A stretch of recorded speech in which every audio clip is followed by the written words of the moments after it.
Is your Isuzu MU-X or D-Max key fob not working? The most common cause is a dead CR2032 battery. You'll need a new CR2032 battery and a small, flathead screwdriver or plastic pry tool.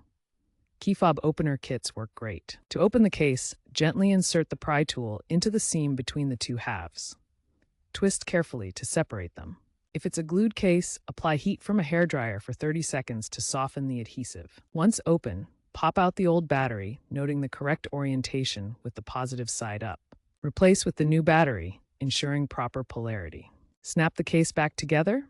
Test the fob to verify it's working by pressing the buttons. If not working, check for corrosion on contacts and clean with isopropyl alcohol. Most DIY repairs succeed, but get professional help if there's internal damage. If your remote still isn't working after replacing the battery, there might be other issues.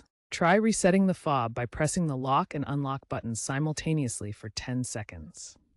For glued cases, be patient and use heat to avoid cracking the plastic. Avoid using metal tools directly on the circuit board to prevent static discharge. If you encounter a stuck fob, especially in humid climates, a simple clip redesign might be needed.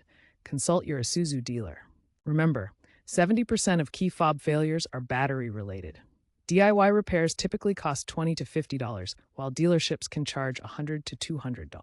Future trends include smart key fobs with NFC and Bluetooth to reduce battery dependency, and wireless charging is on the horizon. Also, consider eco-friendly practices like using rechargeable batteries.